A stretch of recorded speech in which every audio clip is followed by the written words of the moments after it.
Look up at the night sky on a clear evening, and what do you see? A breathtaking tapestry of distant stars, serene planets, and the gentle glow of our own moon, a scene that has inspired poets, dreamers, and explorers for thousands of years.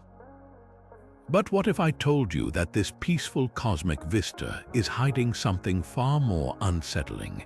Beyond that tranquil darkness lies a realm of unimaginable scale and mystery, a void filled with forces and phenomena so strange and terrifying they defy everything we think we know about reality. Have you ever allowed yourself to truly wonder what lurks in the profound silence between those stars, or what might be watching back from the endless expanse of space? Today, we're venturing into that very unknown, into the universe's dark side, a place where the rules of physics twist into nightmares, where entire worlds could be hiding unspeakable horrors, and where humanity's deepest fears about what lies beyond are not just science fiction, but startling possibilities. This is not a journey for the faint of heart. We'll be confronting 25 of the most chilling, mind-bending, and outright terrifying secrets the cosmos has to offer. From black holes that could erase reality as we know it, to rogue planets drifting in eternal darkness, to theoretical entities so bizarre they haunt the dreams of astrophysicists. So prepare yourself for a descent into cosmic dread and limitless wonder, where every discovery pulls back another layer of the universe's most unsettling truths. Whether you're driven by curiosity, a love for the unknown, or just the thrilling shiver of a good scare, you're about to embark on an exploration that will challenge what you think is possible and what you believe is waiting for us in the great beyond. This is the universe's dark side, and you're invited to uncover its deepest, most horrifying secrets. Our journey into the cosmic abyss begins not in the distant, empty void, but closer to home, with a force that is actively pulling us and everything we know toward an unseen destiny. Imagine for a moment that you're on a ship sailing across a vast, calm ocean. The sun is shining, the water is still, and you feel completely at peace. But beneath the surface, an invisible current is pulling your entire vessel, and every other ship on the horizon, relentlessly toward a destination you cannot see and do not understand. That is the reality of our place in the cosmos, thanks to the first of our horrors, the Great Attractor. This isn't a fictional monster from a dark corner of space. It is a genuine, immense gravitational anomaly located roughly 250 million light-years away in the direction of the constellations Norma and Triangulum Australe. Its power is almost incomprehensible. Our Milky Way galaxy, along with our entire local group of galaxies and thousands of others, are being pulled toward this point at a staggering velocity of 14 million miles per hour. We are caught in a cosmic tide, passengers on a billion-year journey to a place we cannot see, and that is perhaps the most unsettling part. We cannot see it. The Great Attractor lies directly behind the plane of our own galaxy, an area astronomers call the Zone of Avoidance. This region is obscured by thick clouds of interstellar gas and dust, as well as the bright light of countless stars in the Milky Way's bulge. It's like trying to peer into a hidden room through a keyhole that's clogged with dust. For decades, this blind spot kept the true nature of the Great Attractor shrouded in mystery, leading to theories that ranged from the scientifically profound to the wildly speculative. Could it be a previously unknown type of celestial object, a concentration of dark matter of unimaginable density, or something else entirely, something our current physics struggles to define?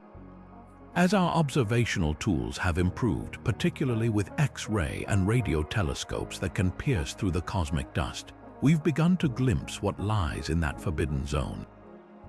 The prevailing scientific theory suggests the Great Attractor is likely the gravitational heart of the Laniakea supercluster, a colossal filament of over 100,000 galaxies that represents our true cosmic address. In this view, it is not a single mysterious object, but the combined pull of an enormous concentration of mass, both visible and dark. But even with this more conventional explanation, the mystery is far from solved. The sheer scale of the structure and the power of its gravitational influence continue to provoke awe and unease. It forces us to confront a humbling truth: we are not still, we are not at the center, and our fate is being guided by forces we are only beginning to map. The Great Attractor is a constant, invisible reminder that we are adrift in a cosmic ocean, pulled by currents we cannot control toward a shore we have not yet seen. Yet as terrifying as it is to be pulled toward an unseen destiny, there is a far more intimate and unpredictable danger that could be lurking much closer to home: a phantom predator roaming the silent highways between the stars. If the Great Attractor is the unseen current pulling our entire ship, then consider the rogue black hole, an invisible torpedo, untethered and undetectable, that could already be on a collision course with our solar system. We've all seen depictions of black holes as monstrous, swirling beasts anchored at the centers of galaxies. But what if one of these cosmic predators broke free from its home and began to drift through the void entirely unseen? This isn't theoretical speculation. Rogue black holes are a very real and terrifying possibility, born from the violent chaos of the universe. When galaxies collide, a common event over cosmic timescales, the supermassive black holes at their cores can be flung out into intergalactic space like stones from a slingshot. These gravitational monsters, weighing millions or even billions of times more than our Sun, are ejected from their host galaxies and set adrift, completely invisible. They emit no light, they leave no visible trail, and they travel through the darkness at incredible speeds. The only way we could potentially detect one is by observing the subtle gravitational lensing of distant starlight as it passes by, a faint ripple in the fabric of spacetime that is incredibly difficult to spot. Imagine such an object entering our solar system. Long before we could see it or even comprehend its approach, its gravity would begin to warp the outer reaches of our cosmic neighborhood. The delicate orbital dance of the Oort cloud, the vast shell of icy bodies surrounding our system, would be the first to be disrupted. Comets would be sent hurling inward, a storm of icy projectiles bombarding the inner planets. Then the orbits of Neptune, Uranus, and Saturn would begin to wobble and shift in ways that would baffle astronomers. By the time its influence reached Jupiter, it would already be far too late. The real horror of a rogue black hole isn't just its ability to consume worlds. It's the insidious way its gravity would tear a solar system apart from the inside out. Planets could be flung into the cold depths of interstellar space or dragged into crushing, elliptical death spirals. Earth wouldn't be swallowed whole in an instant. We might be subjected to a prolonged and catastrophic unraveling. Our planet's orbit could become wildly erratic, triggering extreme climatic shifts, or we could be pulled entirely away from the sun's life-giving warmth, slowly freezing in the absolute zero of deep space. All of this could happen without us ever laying eyes on the cause, an unseen destroyer passing through our home like a ghost, its presence known only by the chaos left in its wake.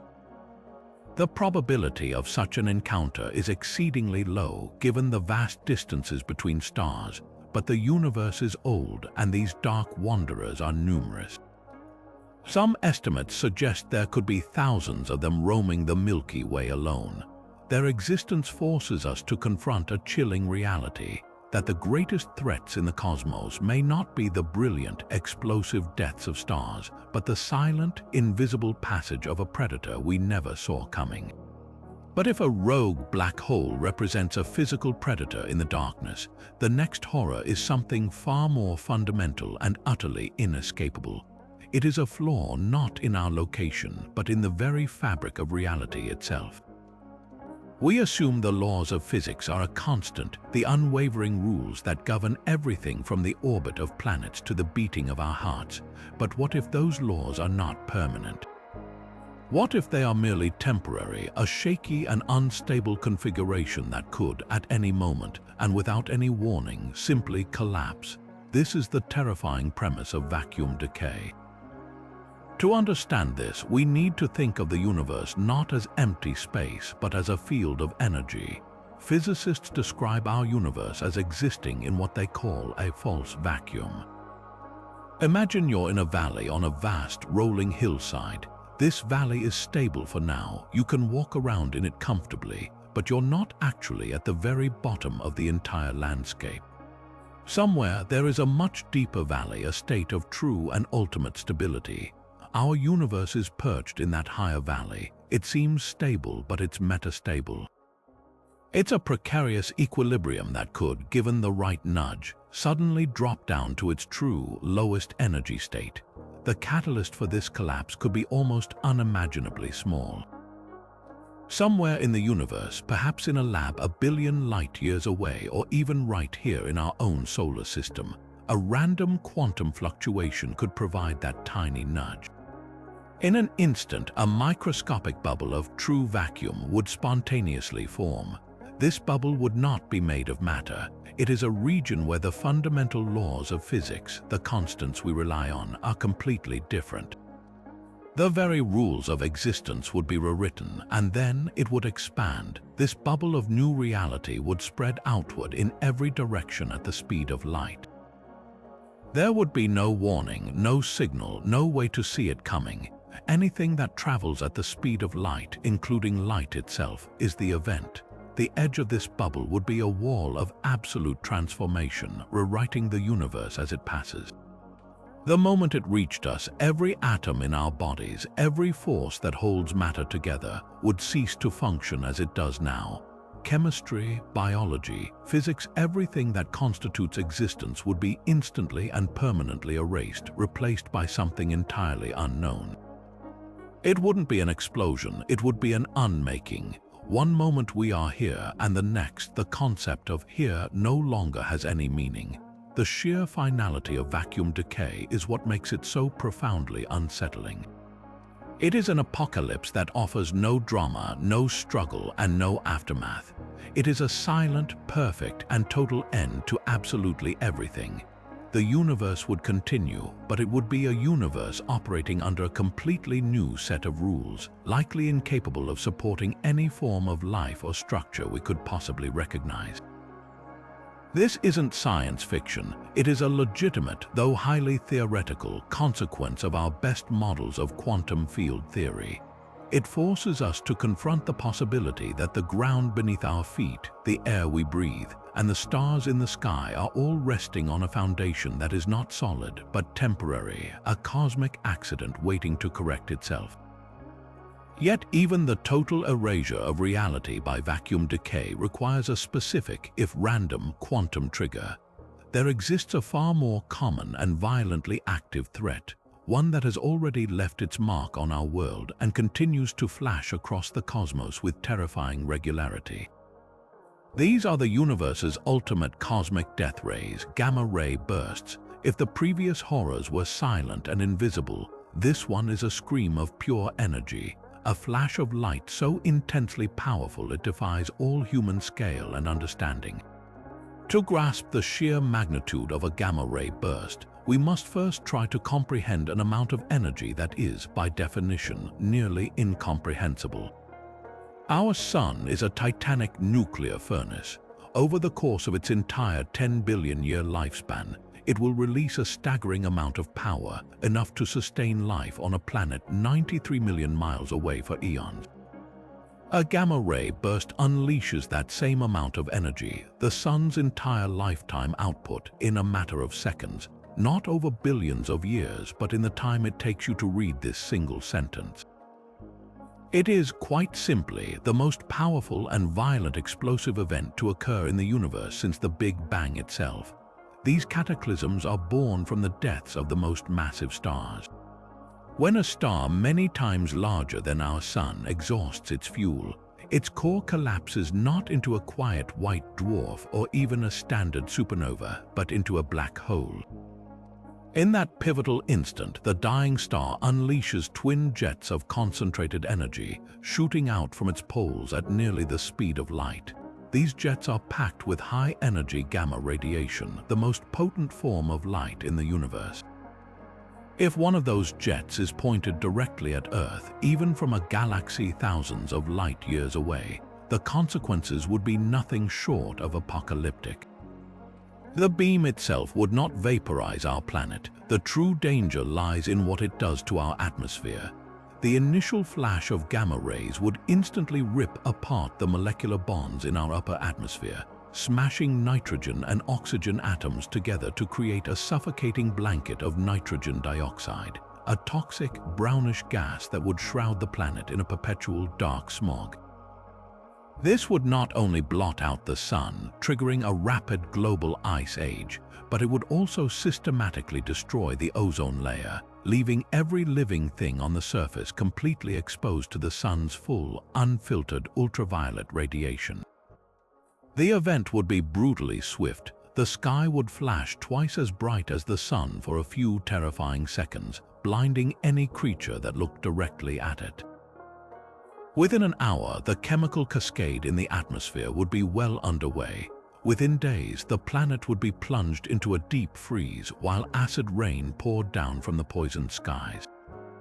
Ecosystems would collapse from the bottom up as photosynthesis ceased. The food web would disintegrate, leading to a mass extinction event that would make the dinosaur-killing asteroid look like a minor inconvenience. Evidence suggests this may not just be a terrifying theory. Some scientists posit that a gamma-ray burst originating from within our own galaxy was responsible for the Ordovician mass extinction 450 million years ago, which wiped out an estimated 85% of all marine life. The most harrowing aspect of gamma-ray bursts is their unpredictability and their range. They occur almost daily, detected by our satellites in distant galaxies. We are only safe because the deadly jets are so narrowly focused, but in a galaxy like our Milky Way, which contains billions of stars, the odds are not zero. A nearby burst within a few thousand light-years would be an unavoidable catastrophe.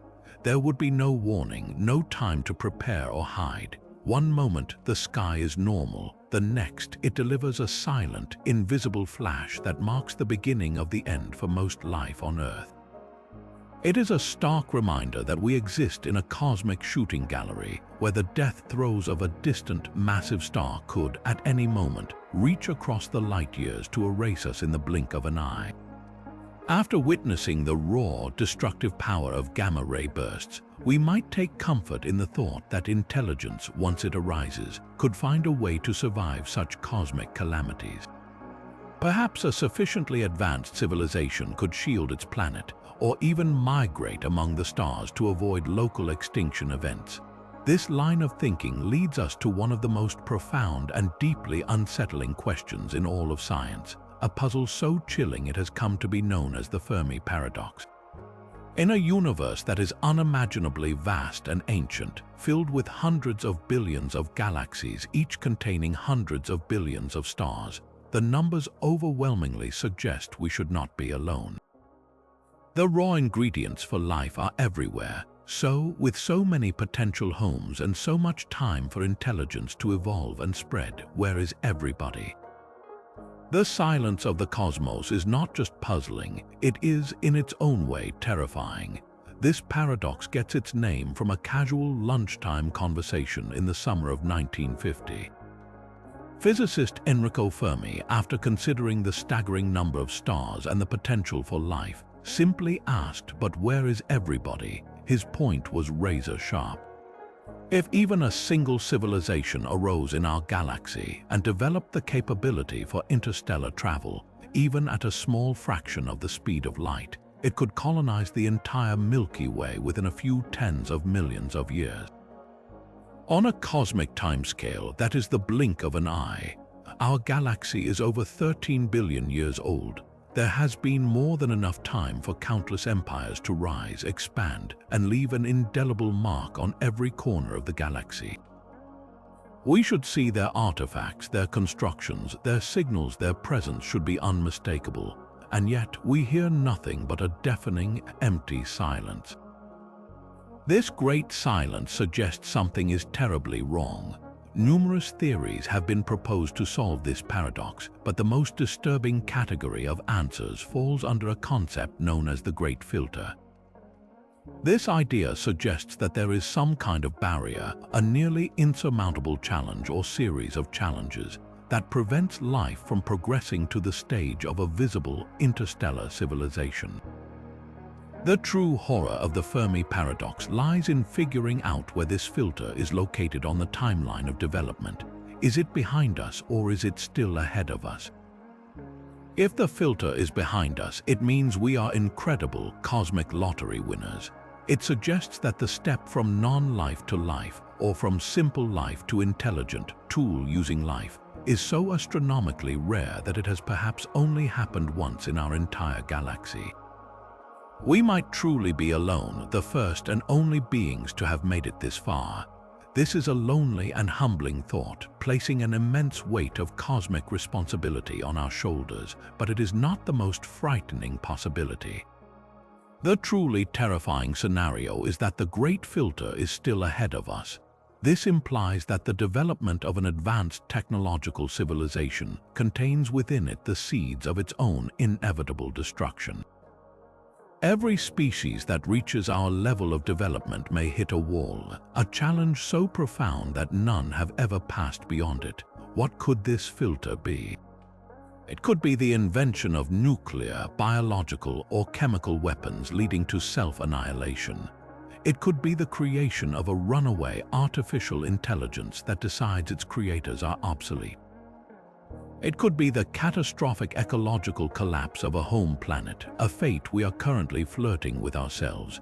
In this view, the silence is the sound of countless graves. Every world that ever glowed with the light of intelligence has, without exception, learned how to extinguish itself. We are not special, we are simply next in line. An even more sinister variation suggests the filter isn't internal, but external. This is the dark forest hypothesis, a concept that imagines the universe not as a peaceful wilderness, but as a forest teeming with hidden hunters, all staying silent and still to avoid detection. In this terrifying model, every civilization knows that to reveal its location is to invite its own destruction. Any signal, any evidence of your existence could attract the attention of a far older, vastly more powerful, and ruthlessly xenophobic civilization that will immediately eliminate a potential competitor before it can become a threat. The silence, then, is not a sign of emptiness but of perfect camouflage. We are not listening to a graveyard, we are listening to a forest where every other creature is holding its breath, and our own attempts to signal into the darkness, like the transmissions from the Arecibo telescope, might be the most foolish and dangerous thing we have ever done.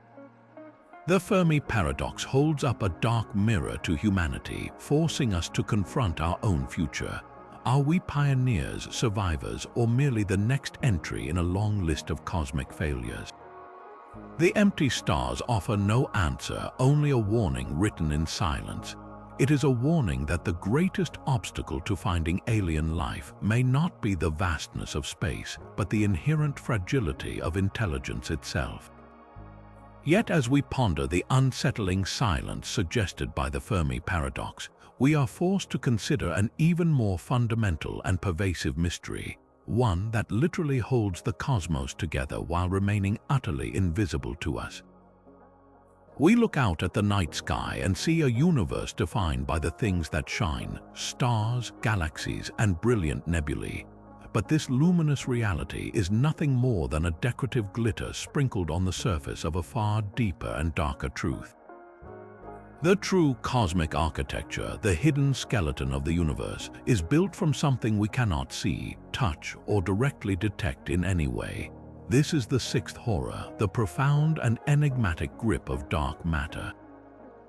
Think of everything you can see in the universe around you, every planet, every star, every galaxy. All of it, every single atom of visible matter, accounts for less than 15% of the total mass in the cosmos. The remaining 85%, the overwhelming majority of all physical reality, is made of dark matter. This substance does not emit, absorb, or reflect any form of light or electromagnetic radiation. It is completely and utterly transparent. It does not interact with the ordinary matter that makes up our bodies, our planet, or our telescopes in any way except one: gravity. Its presence is known only by the ghostly tug it exerts on everything we can see. We first began to sense this invisible hand nearly a century ago, when astronomers like Fritz Zwicky observed the behavior of galaxies within large clusters. These islands of stars were moving far too quickly to be held together by the gravitational pull of their visible mass alone. According to the laws of physics, these clusters should have flown apart long ago. The only possible explanation was that there was a tremendous amount of additional, unseen mass hiding within and around them, providing the extra gravitational glue to keep them bound. Decades later, Vera Rubin found the same phenomenon within individual galaxies. The stars at the outer edges of spiral galaxies were orbiting their centers at velocities that defied explanation. Without a massive, unseen halo of material enveloping each galaxy, those speeding stars should have been flung off into the void. This is how we know dark matter exists, not because we see it, but because we see everything else behaving as if it is there. It warps the fabric of spacetime itself, dictating the formation and evolution of the largest structures in the universe.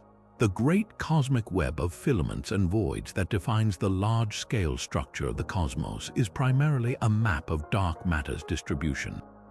The beautiful spiral arms of galaxies are merely luminous tracers, moving to the rhythm of a gravitational dance led by an invisible partner. The true horror of dark matter is not just its dominance, but its profound mystery. For decades, our best guess was that it consists of as yet undiscovered particles, something slow-moving and cold that clumps together in vast halos. But despite immense effort and sophisticated detectors placed deep underground to shield them from cosmic interference, we have not found a single one of these hypothetical particles. Every null result deepens the mystery. Could dark matter be something even more exotic? Some theories suggest it might be composed of primordial black holes formed in the first instance after the Big Bang.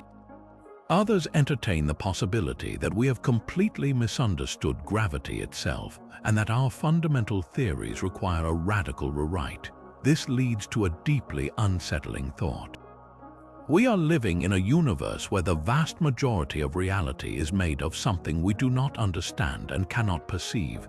It is everywhere. It passes through your body, through the walls of your home, through the very Earth itself. Billions of these phantom particles streaming through you every second without a trace. It is the ultimate cosmic ghost, an unseen puppeteer pulling the strings of the universe while remaining forever in the shadows. Our entire existence, the formation of our solar system, the very possibility of our being here to ponder these questions, is contingent upon the gravitational influence of this mysterious substance. We are living in a universe built by a master we have never met, whose nature and intentions remain completely unknown. We are surrounded by and embedded within an invisible reality that is the true foundation of everything, and we are only just beginning to grasp how little we truly see. But as we grapple with the invisible architecture of dark matter, we are forced to confront a far more certain and final terror, one that isn't hidden but is written into the fundamental laws of physics themselves. This is a horror not of what is, but of what will inevitably be. It is the ultimate destiny of our cosmos, a fate so absolute and chilling that it renders all other fears temporary by comparison. This is the seventh horror, the relentless march toward the heat death of the universe. To understand this, we must first grasp a simple but profound concept: entropy. In essence, entropy is a measure of disorder, a count of how energy is distributed in a system. The fundamental rule of our universe is that entropy always increases. Things always move from a state of order to a state of disorder. A hot cup of coffee left on a table will always cool down, its heat dissipating into the room. it will never spontaneously draw energy from the air to heat itself up again. This isn't just a tendency, it is an ironclad law of thermodynamics, the irreversible arrow of time pointing toward a state of maximum disorder. Now apply this law to the entire cosmos. Our universe began in a state of incredibly low entropy. The Big Bang was an event of unimaginable density and heat, a highly ordered state of pure, concentrated energy. From that moment onward, the universe has been expanding and cooling, its energy steadily spreading out and dissipating across an ever-growing volume of space. Stars are not eternal, they are temporary pockets of resistance against this inevitable decay. They form when matter clumps together, igniting fusion and creating localized areas of intense heat and light. But they are burning through a finite fuel supply. One by one, they will all exhaust their hydrogen, their helium, and eventually fade away.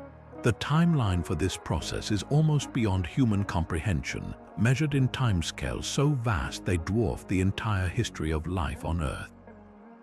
But the outcome is inescapable. In roughly 100 trillion years, the last star in the universe will flicker out. The cosmos will be plunged into a permanent, starless night, populated only by the cooling corpses of dead stars, white dwarfs, neutron stars, and black holes. For a time, these remnants will provide the only sources of energy. Occasionally, a brown dwarf might glow faintly with residual heat, or a collision between dead stars might provide a fleeting flash in the endless dark. But even these events will become rarer and rarer. Over incomprehensible eons, even the mightiest structures will succumb to decay.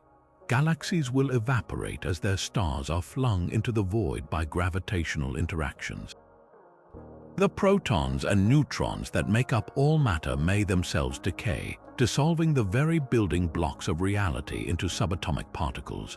Eventually, the supermassive black holes that once anchored galaxies will themselves evaporate away through a process known as Hawking radiation, slowly leaking their mass back into the universe as a faint whisper of energy.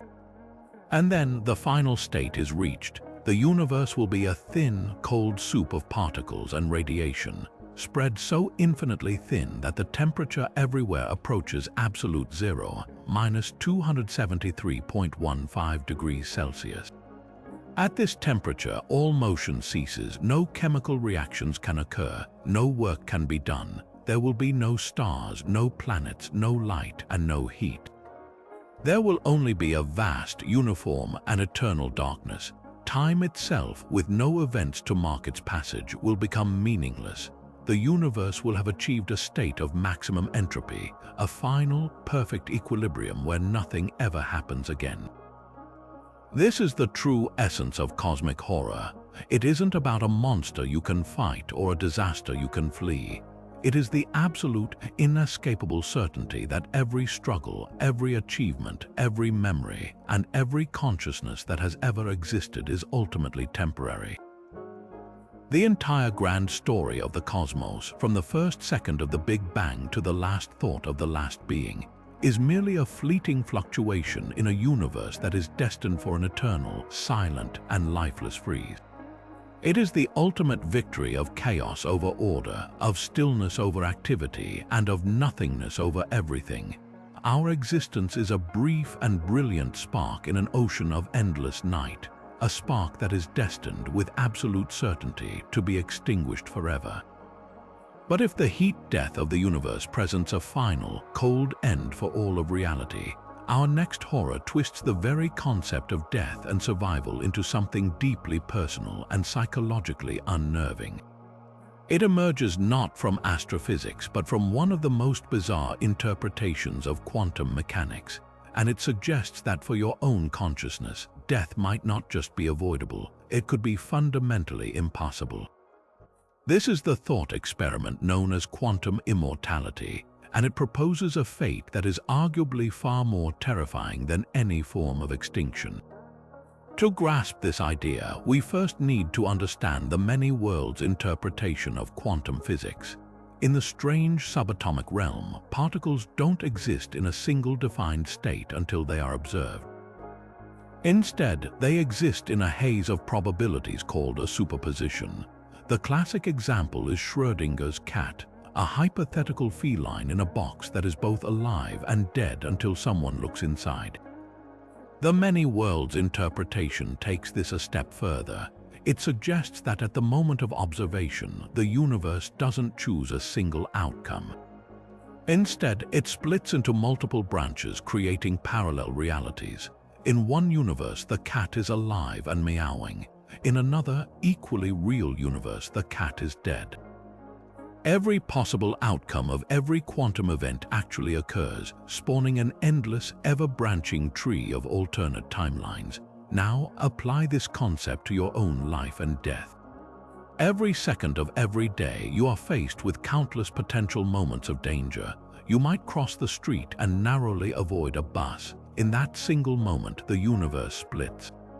In one reality, you hesitate for a fraction of a second and are tragically struck. But in another reality, you take one step forward and survive unscathed.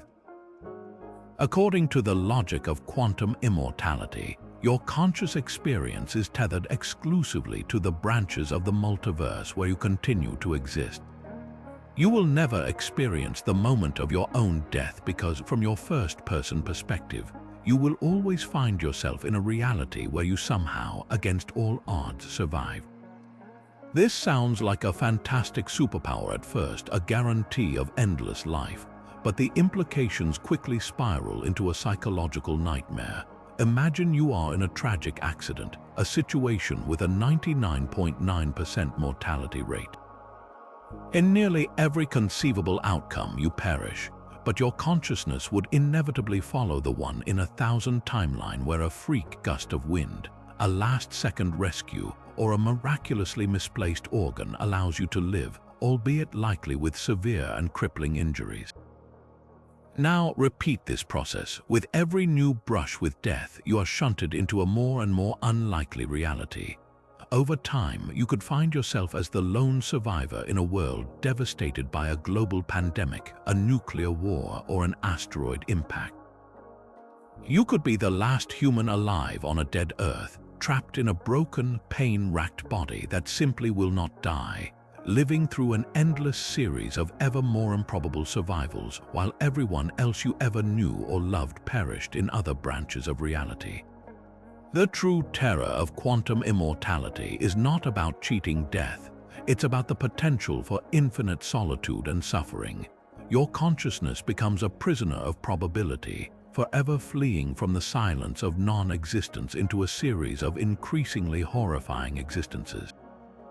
You could witness the sun expanding into a red giant, engulfing the Earth, only to find yourself somehow surviving in some unimaginable way on a scorched cinder. There is no escape, no final peace, only an unending chain of survival in a cosmos that grows ever more hostile and lonely. This thought experiment holds up a dark mirror to our desire for immortality, suggesting that the gift of endless life might be the ultimate cosmic curse, a sentence to experience every possible horror the multiverse has to offer forever. Yet if the cold, quiet fade of heat death represents one possible end for our cosmos, there exists a far more violent and dramatic alternative, an apocalypse that doesn't just freeze reality but actively shreds it into nothingness. This is the 9th horror, an ending born from the same mysterious force that is accelerating the universe's expansion right now, the cataclysm known as the Big Rip. To understand this scenario, we must first meet the prime suspect, dark energy. This is the name physicists give to the mysterious repulsive force that is causing the expansion of the universe to accelerate. Unlike gravity, which pulls matter together, dark energy seems to be pushing everything apart. For most of cosmic history, gravity was the dominant force on the largest scales, working to slow down the expansion that began with the Big Bang. But around 5 billion years ago, dark energy took over. Its influence is now paramount, and it is causing the space between galaxies to stretch at an ever-increasing rate. The key question that determines the ultimate fate of everything is this: How strong is this dark energy? Is its power constant, or could it grow stronger over time? The Big Rip scenario unfolds if dark energy is not constant, but is instead a particular form known as phantom dark energy, a force that becomes more powerful and more repulsive as the universe expands. Think of it not as a steady wind, but as a hurricane that continuously gathers strength. In this model, the acceleration doesn't just continue, it exponentially increases, eventually reaching an unimaginable intensity. The end would not come all at once, but in a terrifying sequence of destruction, starting on the largest scales and moving inward. First, the cosmic glue that holds the universe together would begin to fail. The gravitational pull of the Great Attractor, the bindings of the Laniakea supercluster, would be overcome. Entire clusters of galaxies would be flung apart, their stars scattered into the expanding void. For a time, individual galaxies would hold together, but soon even their immense gravity would be no match for the accelerating push of phantom energy. The Milky Way would be torn asunder, its stars sent hurling off on solitary journeys through the darkness. Our own solar system would be next. The sun's gravitational grip on its planets would be broken. Earth would be ripped from its orbit, cast adrift into the freezing, endless night. But the horror would only be beginning. As the repulsive force continued to intensify, it would target progressively smaller structures. The force holding our planet together would be overcome. The Earth itself would be violently torn apart, mountains, oceans, and crust exploding into a cloud of debris. Next, the gravitational and chemical bonds that hold you together would fail. In a final, fleeting moment, your body and every other structure would be explosively dissected.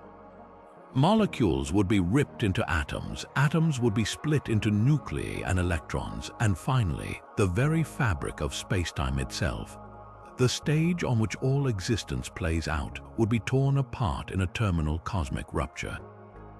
The universe would cease to be a cosmos and would instead become a formless, chaotic, and meaningless sea of disconnected particles, unable to ever interact again.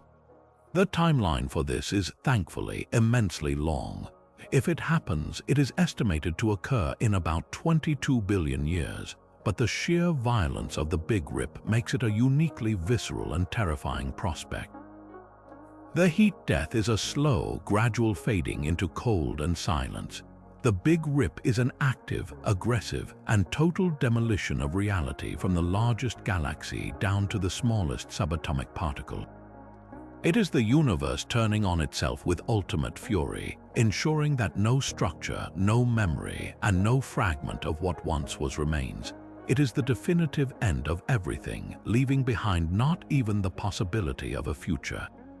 Yet, even as we confront the universe's potential for self-destruction or the unsettling paradoxes of quantum survival, we find that some of the most immediate and active cosmic horrors are not hypothetical at all.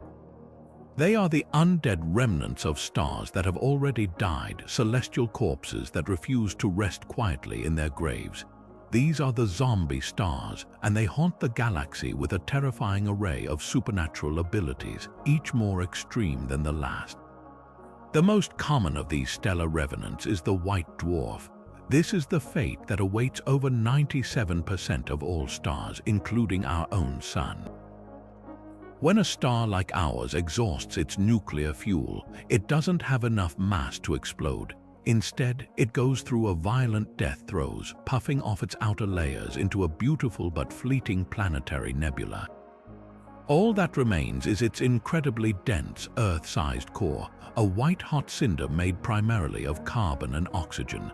A single teaspoon of this material would weigh several tons here on Earth. With no internal fusion to support it, a white dwarf is supported only by a quantum mechanical effect known as electron degeneracy pressure, a last-ditch force that prevents it from collapsing further under its own immense gravity. But this stability is only conditional. A white dwarf is a cosmic vampire. If it has a binary companion star, it can begin to slowly siphon hydrogen gas from its neighbor. This stolen matter doesn't just fall onto the surface, it accumulates in a dense, unstable atmosphere around the dead star. Over thousands of years, the pressure and temperature at the base of this hydrogen layer build to a critical point. Suddenly, in a chain reaction that tears across the entire surface in a matter of seconds, the hydrogen ignites in a runaway thermonuclear explosion. From our vantage point, it looks as if a new star has appeared in the sky, a nova. But for the white dwarf, this is merely a temporary feeding frenzy. It can wipe out entire planetary systems orbiting the companion star and bathe them in lethal radiation, all while the zombie star itself remains intact, ready to feed again. In some cases, if the white dwarf accumulates too much mass and approaches a critical threshold, the entire star can detonate in a Type 1a supernova, an explosion so brilliant and uniform that it can outshine an entire galaxy, completely erasing itself and likely any nearby worlds from existence.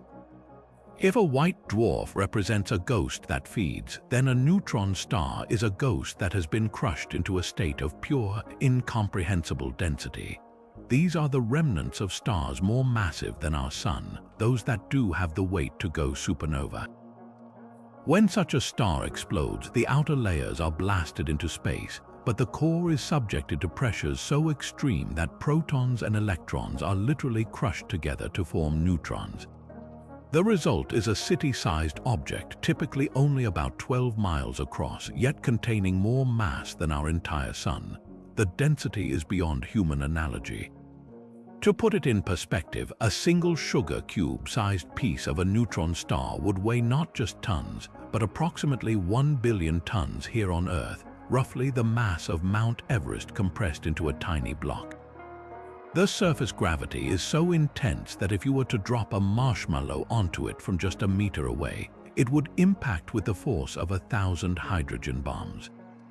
The environment around a neutron star is a nightmare realm of physics pushed to the absolute limit. Many of them spin at ludicrous speeds, rotating hundreds of times per second. These pulsars, as they are called, beam intense radiation from their magnetic poles like a cosmic lighthouse. If one of those beams were to sweep across Earth, we would detect it as a perfectly timed radio pulse. But this clockwork regularity hides a monstrous power. The magnetic fields around these objects are strong enough to not just bend light, but to literally stretch atoms into long, thin needles, utterly destroying any known form of chemistry. Any spacecraft or planet that ventured too close would be instantly shredded and vaporized by the titanic forces at play. And then there are the most violent and unpredictable zombies of all, the magnetars. These are a special class of neutron star born from the most rapidly spinning, most magnetically charged cores. A magnetar's magnetic field is not just strong, it is the most powerful force field in the known universe, a quadrillion times. That's a 1 with 15 zeros after it, more powerful than Earth's magnetic field. The energy stored in this field is staggering. It creates an unimaginable strain on the star's crust, which occasionally cracks under the pressure in what are called starquakes. These are not like earthquakes on our planet.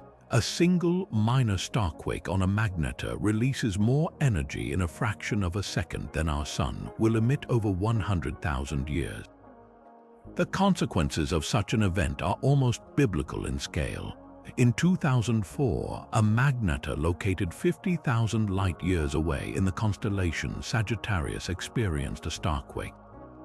For a tenth of a second, this single object released more energy than our Sun has emitted over the last 100,000 years. It actually compressed Earth's upper atmosphere and partially ionized it, despite being halfway across the galaxy. If this event had occurred within 10 light-years of us instead of 50,000, it would have been an extinction-level event. The gamma-ray burst and X-ray flash would have violently stripped away our ozone layer, exposing all life on the surface to deadly solar and cosmic radiation, triggering a mass extinction. To put it in more everyday terms, the magnetic field of a magnetar is so potent that it would be lethal long before you ever saw it. If you were to approach one to a distance of about 600 miles, roughly the distance from New York to Cleveland, the magnetic field would instantly scramble the neural electricity in your brain, erasing your consciousness. And from thousands of light years away, that same field would be strong enough to magnetically erase every credit card, hard drive, and electronic device on our entire planet. These are not quiet corpses. They are actively, violently dangerous, capable of reaching out from across the galaxy to deliver a fatal blow. They are a stark reminder that in the cosmic graveyard, the dead are rarely ever still. Even as we consider the dangers posed by the violent undead stars littering our galaxy, we are drawn to a horror that strikes at the very core of our existence, not as biological beings but as conscious minds. This concept doesn't threaten our bodies with extinction, but our sanity with a paradox so profound it calls into question whether anything we perceive is real at all. This is the 11th horror, a thought experiment born from the deep and unsettling implications of thermodynamics and probability, the nightmare of the Boltzmann brain. To understand this idea, we must return to the concept of entropy, the universe's inevitable slide into disorder that we explored with the heat death. In that final, cold, and empty state, the cosmos will have reached a state of maximum entropy, a bland, uniform soup of particles where nothing ever happens.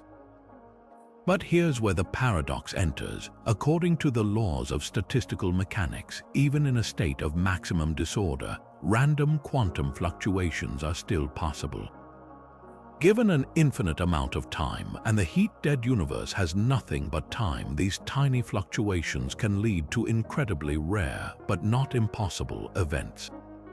Most of these fluctuations will be insignificant, a few particles bumping together, a tiny, temporary eddy in the vast, still ocean. But given enough time, a fluctuation could occur that is so massive and so complex, it spontaneously creates order from chaos. It could, for instance, assemble a fully formed, fully conscious human brain, complete with a lifetime of fabricated memories floating in the void. This brain would pop into existence, believe itself to be a real person living in a real world, experience a single moment of conscious thought, and then, just as instantly, dissolve back into the random particles from which it came. Its entire life would be a fleeting illusion, a cosmic accident with no past and no future. The terrifying twist, and the reason this is more than just a philosophical curiosity, comes from the sheer mathematics of probability. Physicists calculate the odds of different events occurring through random fluctuations. The energy required to spontaneously assemble a single, lonely, conscious brain is astronomically high. But the energy required to fluctuate an entire, ordered universe like our own, with its hundreds of billions of galaxies, stars, planets, and a 14-billion-year history, is incalculably higher. The math suggests it is vastly, incomprehensibly more probable for a Boltzmann brain to momentarily flicker into existence than for our entire complex cosmos to have arisen naturally. This leads to a devastating logical conclusion. If you accept the premises of thermodynamics and probability, then the number of these disembodied, self-aware illusions should, over an infinite eternity, vastly outnumber the number of real, biologically evolved consciousnesses like ours. Therefore, statistically speaking, you are far more likely to be one of these momentary, accidental brains, experiencing a hallucinated reality right now, than you are to be a real person living in a real, enduring universe. Your feeling that you woke up this morning, that you have a past, that the world around you is stable and continuous, all of it could be nothing more than an elaborate, pre-packaged memory implanted in a consciousness that began a nanosecond ago and will cease to exist in the next. This isn't just a puzzle for physicists, it is the ultimate solipsistic nightmare. It suggests that all of human history, every discovery, every love, every war, and every star in the sky could be nothing more than the detailed, convincing dream of a mind that doesn't exist. The laws of physics themselves, the very tools we use to understand reality, would be part of the illusion, a consistent backdrop fabricated for a single, fleeting observer. The universe is not just stranger than we imagine. It might be that we are not truly imagining it at all. We are the imagination, a ghost thought in a dead cosmos, destined to be forgotten before we were ever truly there. While the silent dread of a Boltzmann brain attacks our perception of reality, the cosmos also hosts a far more visceral and violent form of terror, one that plays out on a scale so grand it defies human comprehension. This horror isn't about abstract thought experiments. It is about the literal consumption of entire worlds, the tearing apart of galaxies, and the insatiable hunger that lies at the heart of nearly every island of stars. We are living in a universe that is not just expanding, but one that is actively feeding on itself in a relentless billion-year process of cosmic cannibalism. Our own galactic home, the seemingly serene Milky Way, is both a predator and future prey in this grand struggle. Look toward the constellation Andromeda on a clear night, and you can just make out a faint, smudgy patch of light. That is the Andromeda Galaxy, our closest major galactic neighbor, and a beautiful spiral system much like our own. But this peaceful appearance is a complete illusion. Andromeda is not sitting still. It is hurtling directly toward us at a velocity of nearly 250,000 miles per hour. In approximately 4.5 billion years, our two galaxies will meet in a gravitational embrace that will rewrite the night sky forever and alter the fate of our entire local group. The term collision is actually a misnomer, as the vast emptiness of space means stars within the galaxies are unlikely to physically strike one another. The true violence is gravitational. As the two galaxies begin to interpenetrate, their immense collective gravity will act as a chaotic sculptor. Long, streaming tidal tails of stars, gas, and dust will be ripped from both galaxies and flung out into the intergalactic void. The beautiful spiral structures we know today will be utterly destroyed, twisted and warped beyond recognition into a messy, amorphous blob of stars. For any civilization living within either galaxy at that time, the experience would be simultaneously terrifying and awe-inspiring. The familiar constellations would dissolve into a chaotic swirl of new stars, and the once dark night would glow with the light of countless new suns, all set against a backdrop of glowing gas clouds heated to intense temperatures by the gravitational turmoil. Over the course of another 2 billion years, this chaotic dance will settle as the two galaxies complete their merger, eventually forming a new, larger elliptical galaxy that astronomers have nicknamed Milkomda. This is the ultimate fate of our galactic home, not a quiet drift into isolation, but a violent union and a complete transformation. Our solar system will likely be flung into a much wider, more distant orbit within this new hybrid galaxy, but it will probably survive the upheaval. The real danger lies not in the movement of stars, but in the triggering of new star formation from all the compressed gas and dust. This stellar baby boom would also come with a dramatic increase in supernova, bathing planetary systems with lethal radiation and potentially sterilizing any worlds that were once safely nestled in quiet galactic corners. But this grand merger is just one example of a process that is commonplace across the cosmos. Our own Milky Way is already a product of this cannibalism. Surrounding us is a galactic halo littered with the ghostly remains of smaller galaxies we have already consumed. The Sagittarius dwarf spheroidal galaxy is currently in the process of being torn apart by our galaxy's gravity, its stars strewn across a vast arc that completely encircles us. The Gaia spacecraft has even helped identify the remains of a galaxy nicknamed Gaia Enceladus, which collided with and was absorbed by the young Milky Way about 10 billion years ago. We are not a pristine structure, we are a cosmic cannibal, our history written in the digested stars of our former neighbors. And at the very heart of this galactic feeding frenzy, at the center of both the Milky Way and Andromeda, lies the ultimate engine of consumption, a supermassive black hole. Our own Sagittarius A star is a relative lightweight, weighing in at a mere 4 million times the mass of our Sun. Andromeda's central black hole is a true monster, boasting a mass of over 100 million suns. In a quiet galaxy, these beasts may slumber, but during a galactic merger, they are awakened and fed. As the galaxies collide, vast clouds of gas and dust are funneled directly toward their cores, providing a lavish feast for the waiting black holes. The process of accretion of matter falling into a black hole is not a quiet sip. As gas and stars are pulled inward, they don't fall straight in. They spiral into an incredibly hot, incredibly bright disk of plasma called an accretion disk, which swirls around the event horizon at nearly the speed of light. The friction and magnetic fields within this disk heat it to temperatures of millions of degrees, causing it to glow with intense X-rays and gamma rays.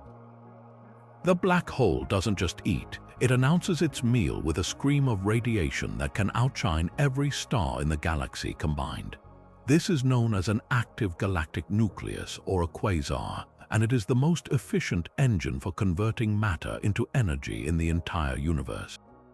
For any star or planet unfortunate enough to be orbiting near the galactic center during this activation, the results would be catastrophic.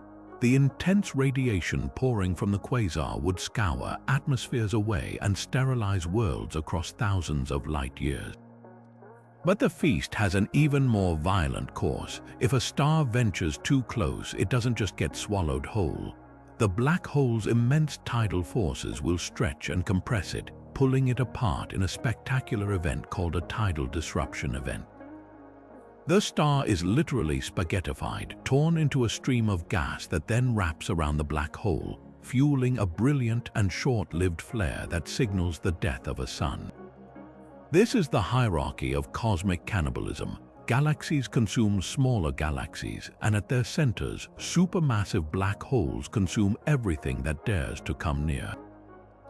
It reveals a universe that is not a peaceful void, but a dynamic and violent ecosystem where the largest structures grow by devouring the smaller ones. Our place in this food chain is humbling. We are temporary residents in a galaxy that is both a predator and a future meal, orbiting a star that itself orbits a silent, sleeping monster that one day will awaken to feast. But if the universe is a violent, cannibalistic arena, what if the very arena itself is an illusion? This brings us to a horror that strikes not at our place in the cosmos, but at the fundamental nature of existence itself. It is the idea that every star, every galaxy, and every conscious thought might not be a fundamental reality, but merely data points in an unfathomably complex simulation. This is the 13th horror, a concept that has leaped from philosophy and science fiction into serious scientific debate, the simulation hypothesis. The core argument is as simple as it is deeply unsettling. First, consider the trajectory of our own technological progress. In just over a century, we have gone from basic mechanical computation to creating immersive virtual realities. Our video games are no longer simple two-dimensional puzzles. They are vast, open worlds populated by characters driven by increasingly sophisticated artificial intelligence. Given this exponential rate of advancement, it is not a huge leap to imagine that a civilization just a few thousand or million years more advanced than ours could possess the computing power to run a perfect atom-by-atom simulation of an entire universe, complete with conscious beings who believe their reality is genuine. Now, if such a feat is possible, even in theory, then the logical next step is to ask, how many simulated universes would such a civilization create? The number could be astronomical. A single advanced society might run billions of simulations for research, for entertainment, or for reasons we cannot even fathom. If that is the case, then the number of simulated conscious minds would vastly, overwhelmingly outnumber the number of original, biological minds in the base reality. Therefore, statistically speaking, the odds are far greater that you and I are one of those simulated consciousnesses, living in a fabricated reality, rather than a biological being in the one true original universe. This isn't just a whimsical thought experiment. Proponents, including figures like Elon Musk and the philosopher Nick Bostrom, who formalized the argument, point to potential glitches in the matrix as supporting evidence. These could be strange quantum effects where particles don't assume a definite state until observed, almost as if the simulation is rendering reality only when needed to save processing power. Unexplained constants in physics, like the speed of light or the strength of gravity, could be seen not as fundamental laws, but as hard-coded parameters of the simulation, the rules of the game set by the programmers. The psychological and philosophical implications of this are truly horrifying. It makes every aspect of our lives feel potentially meaningless. Your deepest loves, your most profound sorrows, your personal triumphs and failures, all of it could be nothing more than a predetermined narrative or a randomly generated storyline. The entire sweep of human history, from the first spark of consciousness to the eventual heat death of the universe, could be a scripted simulation running on a computer in a basement somewhere in a reality we can never access. Even our quest to understand the cosmos, to find the laws of physics, becomes a circular farce. We are merely the simulation trying to reverse engineer its own source code. This hypothesis creates a pervasive and paralyzing uncertainty. If we are in a simulation, what is its purpose? Are we a historical recreation, a science experiment studying the rise and fall of civilizations, or are we merely entertainment for beings whose nature we cannot comprehend? And what happens if the simulation ends? Does our universe simply cease to be, switched off when the creators lose interest or when the server needs an update? The potential for existential dread is limitless, reducing all of reality to a temporary and perhaps trivial data stream in an alien computer, a fleeting thought in a mind we will never know. But if the simulation hypothesis makes us question the nature of reality, the next horror is rooted in one of the most experimentally verified and non-negotiable laws of physics, a law that dictates a form of temporal imprisonment, forever severing a traveler from the rest of humanity. We all experience time as a constant, universal river flowing at the same rate for everyone. But Albert Einstein's theory of relativity shattered that simple illusion, revealing that time is not a rigid backdrop but a flexible fabric warped by gravity and velocity. This leads to one of the most isolating and psychologically devastating phenomena conceivable: the extreme effects of time dilation. Imagine you are part of a pioneering crew on humanity's first interstellar mission to a nearby star system, just a dozen light years away. Your ship is a marvel of engineering, capable of cruising at a significant fraction of the speed of light. For you and your crewmates aboard the ship, time would feel perfectly normal. You would eat, sleep, and work through a journey that, from your perspective, might last only 10 or 20 years. You would watch movies, celebrate birthdays, and perhaps even raise children born during the voyage, all while the ship streaks through the void. But upon your triumphant return to Earth, you would confront a nightmare. While only 20 years had passed for you, back on Earth, centuries or even millennia would have flown by. The planet you left behind would be utterly unrecognizable. The families you said goodbye to, the friends you promised to return to, the entire culture you knew, all of it would be dust, preserved only in history books. You would be a living fossil, a ghost from a forgotten era stranded in a future that has no place for you. Your personal mission, which felt like a couple of decades of sacrifice, would have actually cost you everything and everyone you ever loved. This isn't science fiction, it is an inescapable consequence of physics. The faster you move through space, the slower you move through time relative to a stationary observer.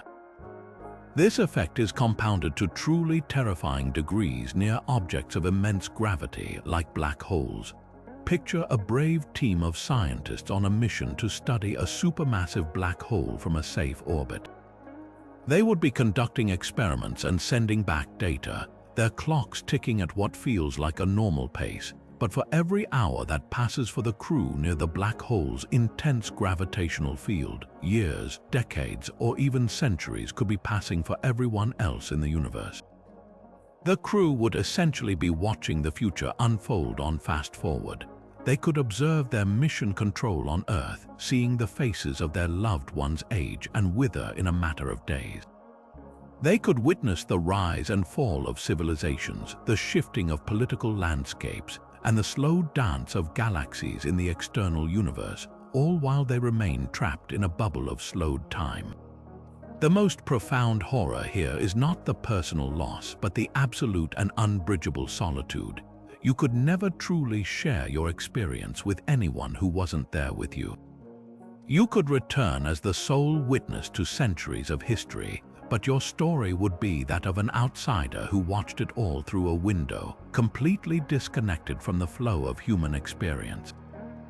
You would be the ultimate stranger, forever out of sync with the rest of existence, a living reminder that the river of time has countless currents, and once you step into a different one, you can never truly step back.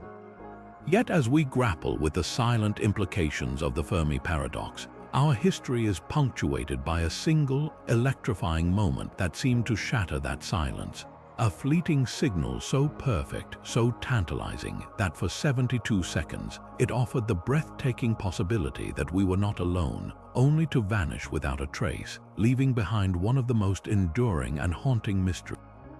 In the search for extraterrestrial intelligence, this is the story of the WOW signal, an event that stands as the strongest candidate for an alien transmission ever detected, a cosmic whisper that has tormented and inspired astronomers for decades. The date was August 15, 1977.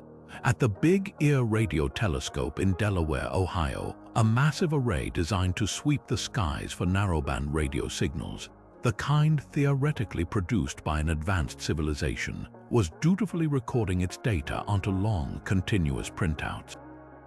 These were not digital screens but reams of paper with columns of alphanumeric characters representing signal intensity.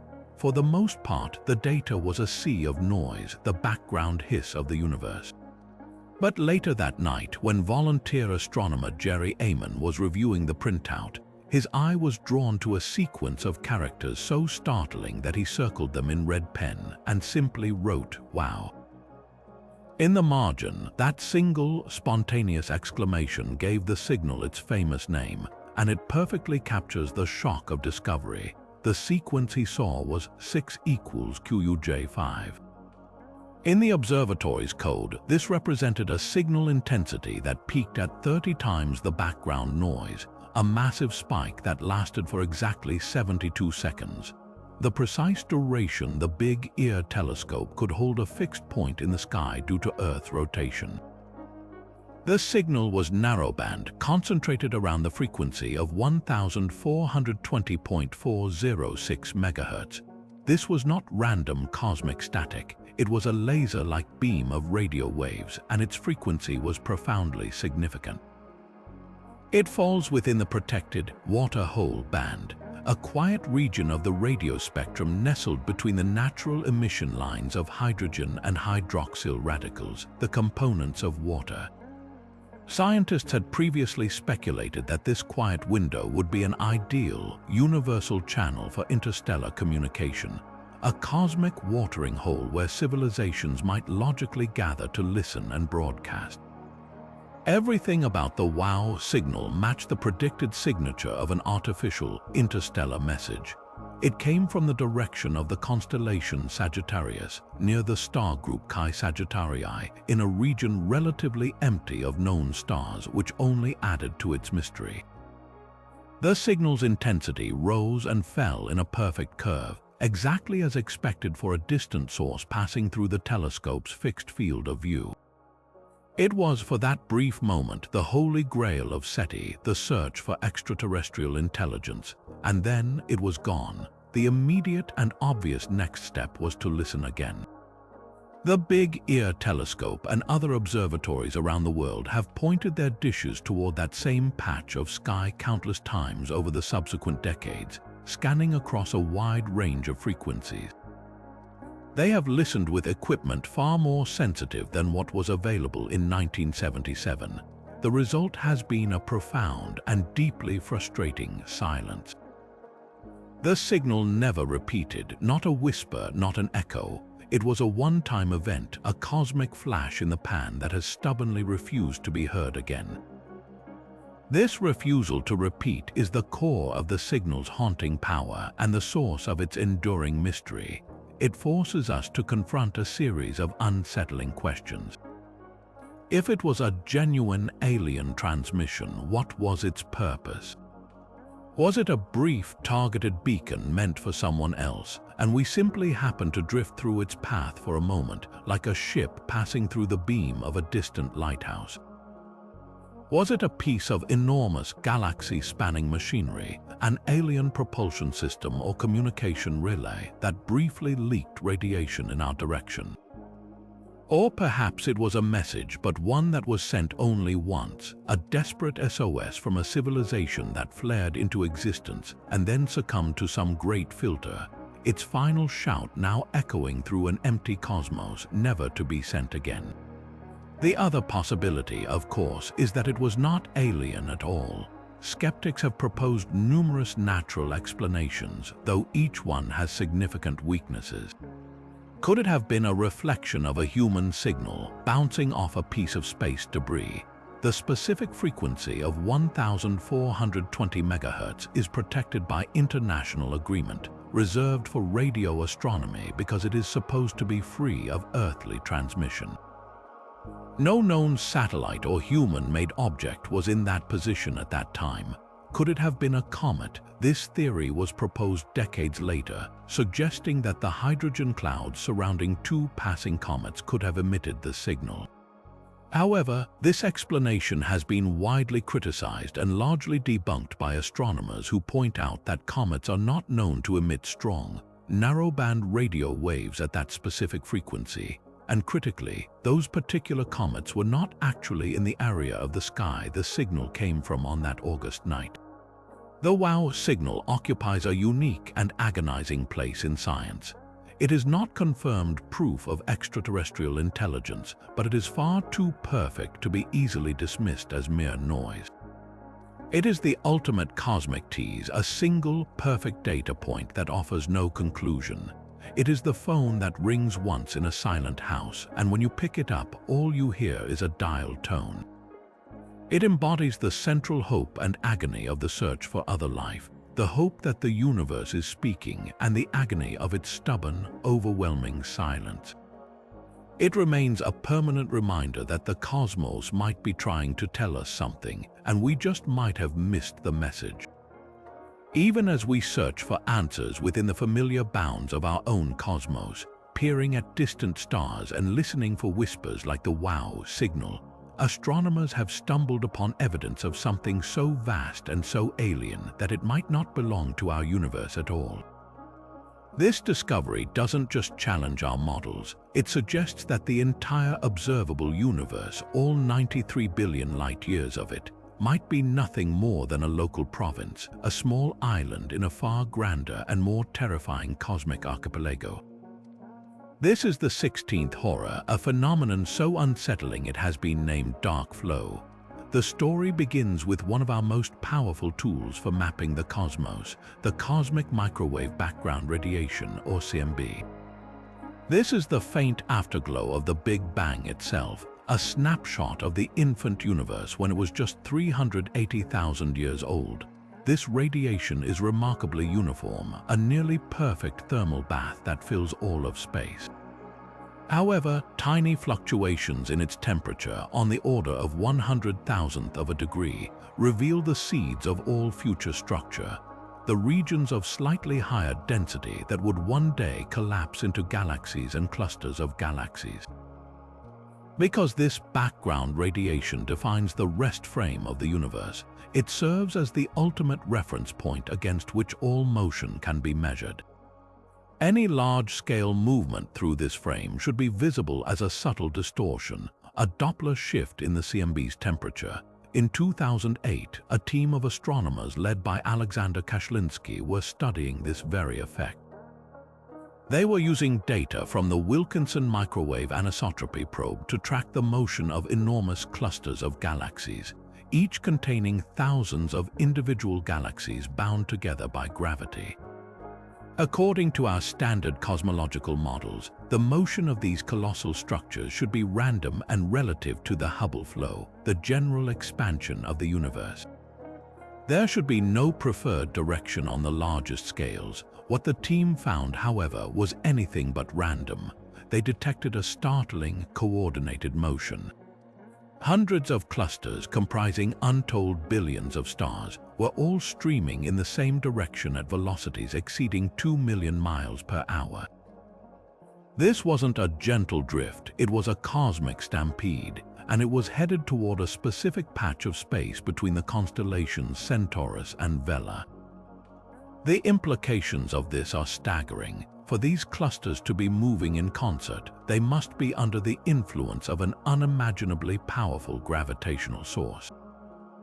But here's the terrifying catch. This gravitational pull is not coming from anything we can see within the observable universe. All the visible matter, all the dark matter, and all the known structures we have mapped simply do not have enough mass or gravitational influence to cause this kind of coherent motion on such a scale. The source of this pull must lie beyond the cosmic horizon, beyond the edge of the universe we can see. This is the heart of the horror.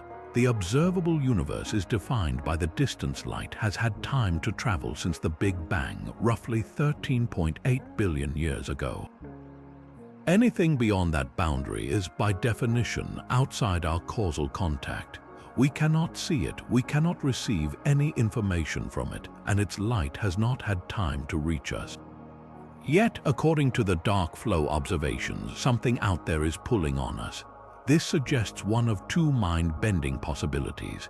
The first is that there exists a structure so colossal, so unimaginably dense and massive, that it defies all our understanding of how the universe organized itself after the Big Bang. It would be a cosmic anomaly of such proportions that our current physics cannot account for it. The second, and even more radical, possibility is that the dark flow is evidence of other universes. In the multiverse theory, our universe is just one bubble in a vast foam of inflationary bubbles, each with its own unique laws of physics. The gravitational pull from a neighboring universe, separated from ours by an unknowable void, could be tugging on the fabric of our own cosmos, creating this mysterious flow. We are like fish in a pond, suddenly feeling the current from a nearby, much larger river that we cannot see and cannot comprehend. The dark flow would be our first, faint sensation of that external current, a hint that our entire reality is not isolated, but is embedded in a multiversal geography whose full scope and nature are utterly beyond our perception. The scientific community continues to debate the dark flow, with some analyses supporting it and others questioning the methodology. But the mere possibility forces a profound and humbling realization. We may never know what lies beyond that horizon. The true architecture of existence could be infinitely larger and more complex than we ever dreamed, and we might be forever confined to our small, observable bubble, only able to infer the terrifying giants moving in the darkness outside by the subtle, unsettling tug they exert on everything we know. But if the terrifying vastness of dark flow hints at unseen giants beyond our cosmic horizon, our next horror brings the danger much closer to home, transforming the very space around our planet into a potential death trap. We often look up at the night sky and see a realm of infinite possibility, the next frontier for exploration and expansion. But that frontier is becoming cluttered with the ghosts of our own ambition, and a single misstep could trigger a catastrophic chain reaction that would slam the door on space forever, imprisoning humanity on a single world. This is the 17th horror, a scenario born from celestial traffic jams and hypervelocity shrapnel, the Kessler syndrome. To understand the sheer destructive power of this phenomenon, we must first grasp the environment of low Earth orbit. This region, stretching from about 100 to 1,200 miles above the planet's surface, is not the empty void it appears to be.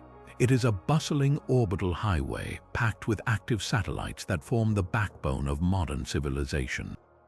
We rely on them for everything: global communications, weather forecasting, GPS navigation, financial transactions, and national security. But sharing this space is a growing cloud of junk, the discarded remnants of our 60-year venture into space. This includes spent rocket stages, dead satellites, lost tools from astronauts, and millions of fragments from past collisions and explosions. The defining characteristic of all this debris is its velocity. To stay in orbit, objects must travel at breathtaking speeds, around 17,500 miles per hour. At that velocity, even a fleck of paint carries the kinetic energy of a bowling ball dropped from a skyscraper. A screw or a bolt becomes an armor-piercing projectile. A defunct satellite is a floating minefield. The Kessler syndrome, proposed by NASA scientist Donald Kessler in 1978, is the nightmare scenario where this environment becomes unstable. It begins with a single, random collision. Perhaps a dead Russian satellite slams into an old American rocket body. This impact doesn't just create two pieces of debris, it creates thousands. Each new fragment, from shards of metal to chunks of ceramic, now becomes a new hypervelocity projectile, each on its own new and unpredictable orbit.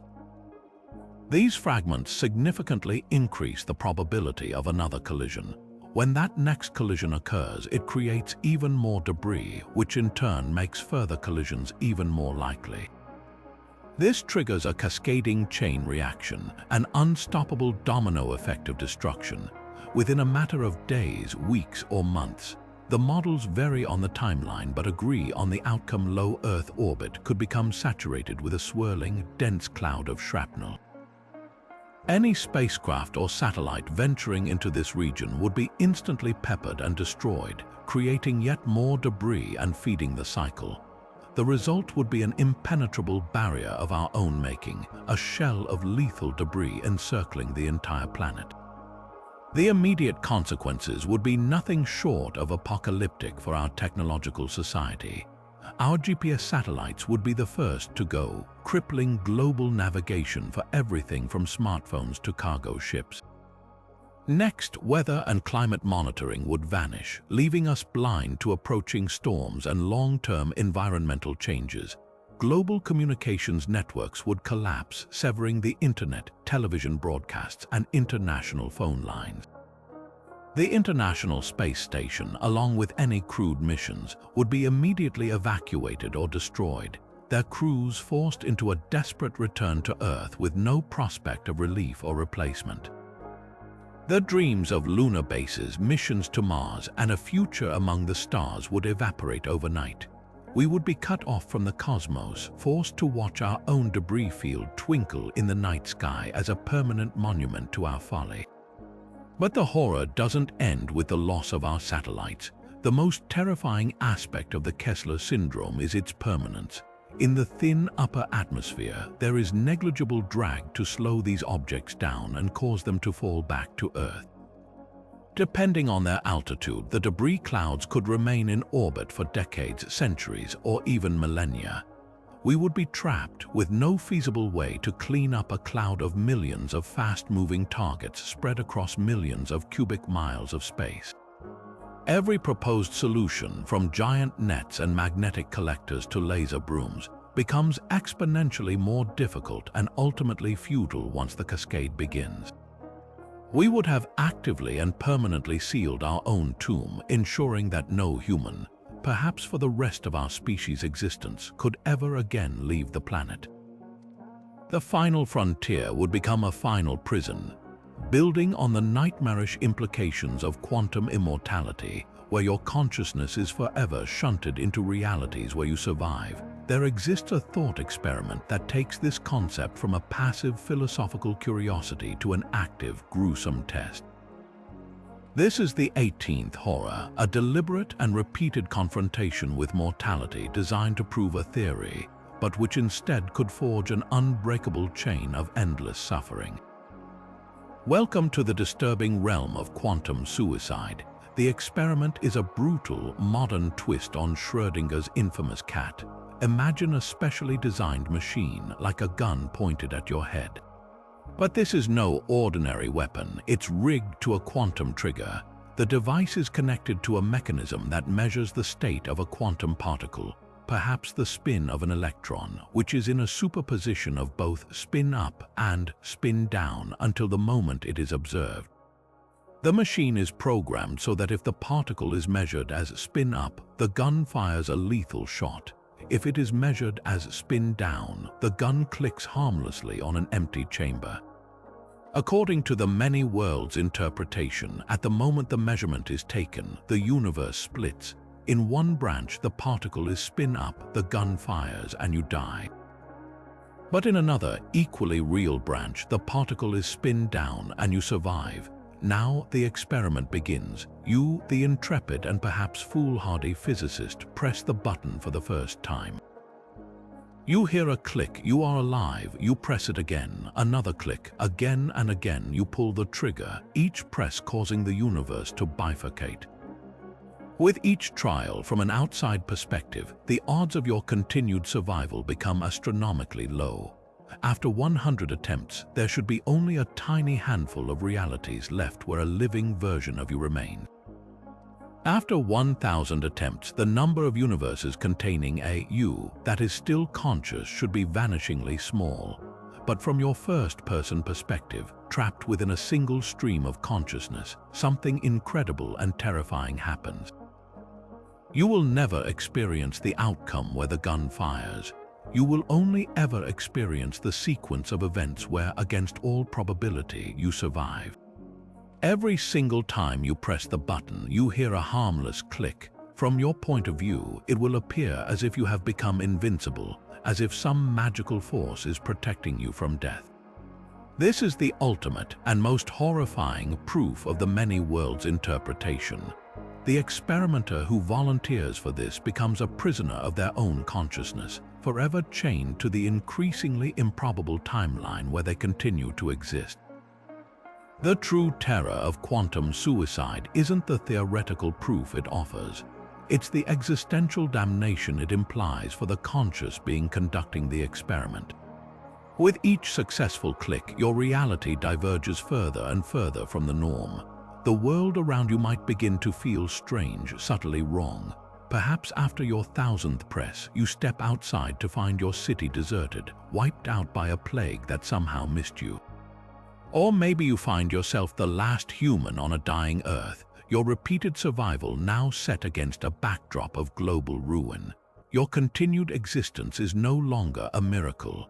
It is a curse, a sentence to witness the consequences of your actions unfolding in a reality that grows more lonely and horrific with every split. The experiment offers no escape, no off-ramp. To stop pressing the button is to simply live on in the bizarre and isolated reality your actions have already created. To continue is to plunge yourself even deeper into the abyss of improbability. You are no longer a scientist testing a theory. You are a ghost in the cosmic machine, an observer who can never cease to be, forced to walk a path of endless survival through a multiverse that becomes, with every click of the gun, a more terrifying and inhospitable place. Your life becomes a monument to the most chilling law of quantum mechanics that for a conscious observer, death is not an experience but merely the absence of one, a silence you are forever barred from hearing. But if the Fermi paradox presents us with a question written in silence, the dark forest theory offers one of the most chilling and plausible answers. Imagine you are lost alone in a vast pitch-black forest at night. You can hear sounds all around you, the rustle of leaves, the snap of a twig, but you cannot see what is making them. In this profound darkness, you have no way of knowing if the other inhabitants of the forest are peaceful or predatory. The most rational, survival-oriented thing to do is to stay absolutely silent, to move with extreme caution, and to assume that any other creature you encounter is a lethal threat. Now scale this mindset up to a cosmic level. The universe, in this view, is that dark forest. Every star system is a potential hiding place, and every civilization is a hunter, armed and terrified, hiding from all the others. This theory, popularized by the science fiction author Lou Sixon in his Remembrance of Earth's Past trilogy, is not mere fantasy. It is a grim logical extension of our own history and a terrifyingly elegant solution to the Great Silence. It begins with a few basic axioms that are difficult to dispute. First, the primary goal of any civilization, like any species, is survival. Second, civilizations will always grow and expand, but the resources in the universe are finite. There is no way to know for certain the true intentions of another intelligent species. Their concept of morality, their biological imperatives, their very psychology could be utterly alien and completely incompatible with our own. And finally, the difference in technology between two civilizations could be vast, perhaps spanning millions of years of development. A civilization that is only a few thousand years more advanced than us might possess power that seems like magic to our understanding, making conflict with them utterly hopeless. Given these axioms, the logical conclusion is one of extreme and universal paranoia. To broadcast your location into the cosmos is the ultimate act of folly. It is the equivalent of standing up in that dark forest and shouting, "I am here, I have resources." The most likely outcome is not a friendly hello, but a preemptive and instantaneous strike from a civilization that cannot afford to take any chances. Why would they risk waiting to see if you are a threat? The safest, most rational course of action for any advanced civilization is to eliminate potential competitors the moment they are detected, before those competitors can advance to a level that might pose a danger. This is not necessarily born of malice, but of a cold, cosmic calculus of survival. In a dark forest, the one who strikes first survives. The one who reveals themselves first dies. This theory casts our entire history of SETI, the search for extraterrestrial intelligence, in a terrifying new light. Our efforts to listen for signals, like the project that detected the WOW signal, might be harmless, but our active attempts to broadcast, like the famous Arecibo message beamed toward a star cluster in 1974, could be seen as incredibly naive and dangerously reckless. We were essentially shouting into the forest without any idea of who or what might be listening. Even our passive leakage, decades of television and radio broadcasts that have been steadily expanding into space, creating a bubble of detectable human noise about 100 light-years across, could be a slow-moving death sentence, a beacon announcing our presence to any hunter with the technology to pinpoint its source. The dark forest theory provides a perfect and perfectly horrifying explanation for the Fermi paradox. The universe isn't empty, it is likely teeming with life. But it is also dead silent because every civilization that has ever survived has learned the same grim lesson. Silence is the only strategy. To make noise is to die. The cosmos is not a peaceful community of star-faring cultures. It is a frozen standoff between invisible predators, all hiding, all waiting, all pointing their weapons into the darkness, ready to fire at the first sign of movement. The Great Silence is not a sign of our loneliness, but of our immersion in a galactic Cold War where the first and only rule is to never, ever reveal your position. But perhaps the most existentially immediate threat, one that could be propagating toward us at this very moment from across the cosmos, is a horror that strikes at the absolute bedrock of reality. We've explored dangers that destroy planets, stars, and even entire galaxies. But this next phenomenon threatens the very laws of physics that allow those things to exist in the first place.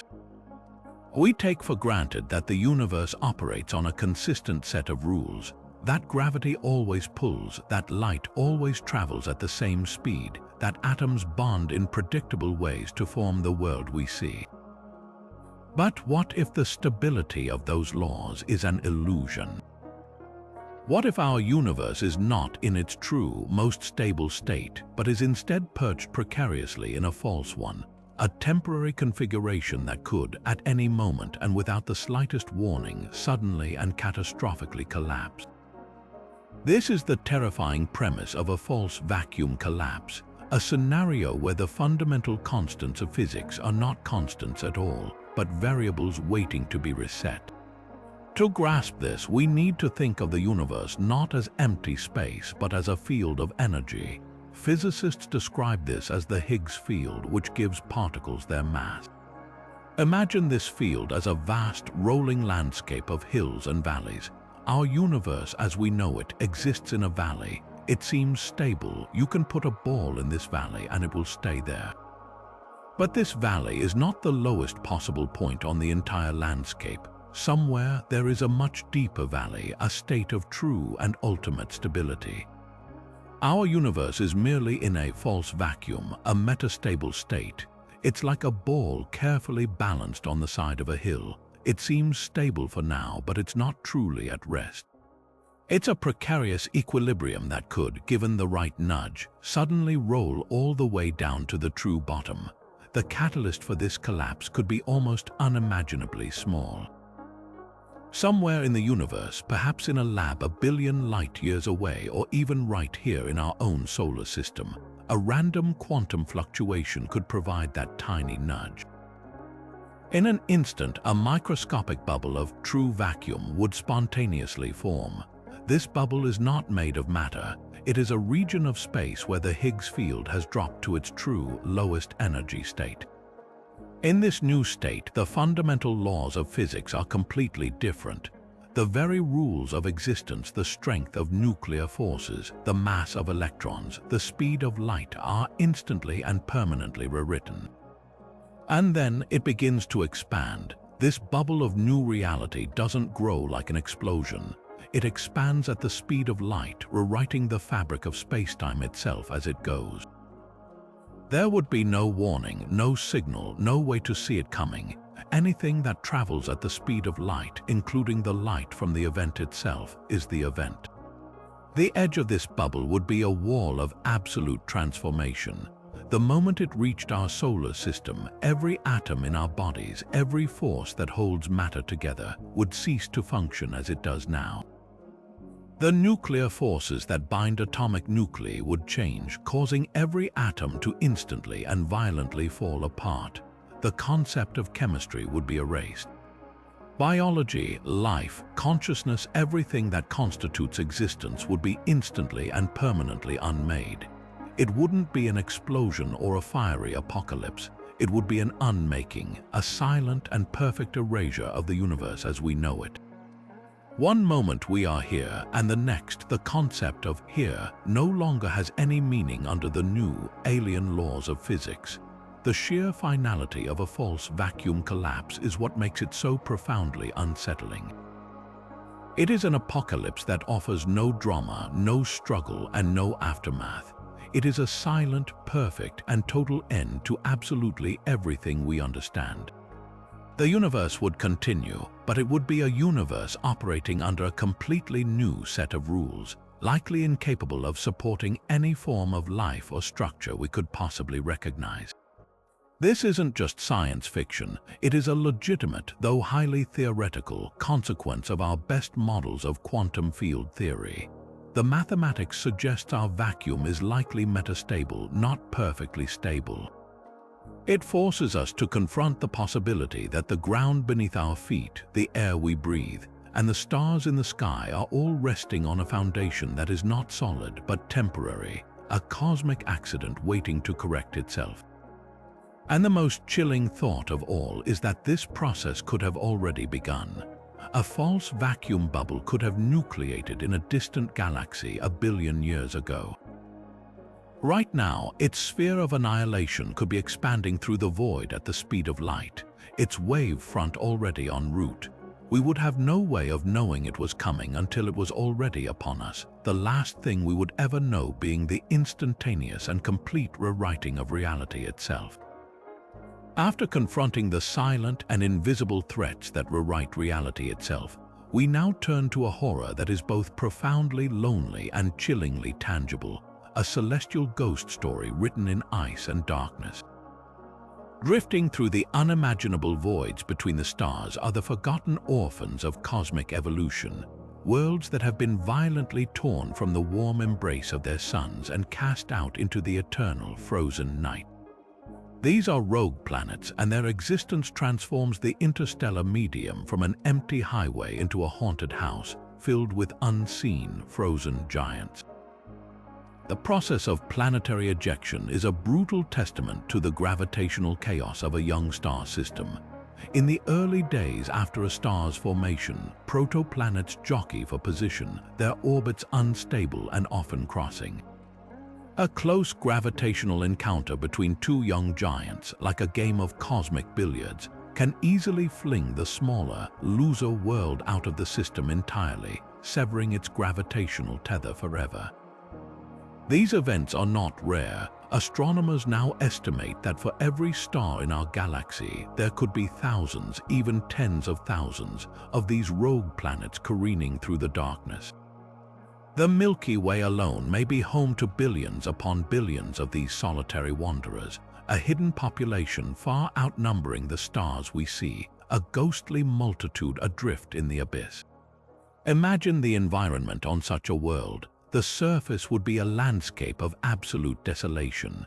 With no star to provide warmth, temperatures would hover just a few degrees above absolute zero. Any atmosphere it once possessed, save for perhaps a frozen shell of neon or hydrogen, would have long since collapsed and solidified onto the surface, creating a global glacier of exotic ices. The sun would never rise. The only light would be the faint, unchanging gleam of the distant galaxy, a tapestry of stars so far away they provide no warmth, only a mocking reminder of the light and heat this world has lost. It is a tomb of rock and ice spinning silently through an endless, starless night. Yet within this frozen hellscape, there exists a possibility so strange it redefines our concept of where life can take root. While the surface is locked in a deep freeze, the interior of a sufficiently large rogue planet might tell a different story. Radioactive elements like uranium and thorium, present in the planet's core since its formation, continue to decay, generating a slow, steady trickle of heat from within.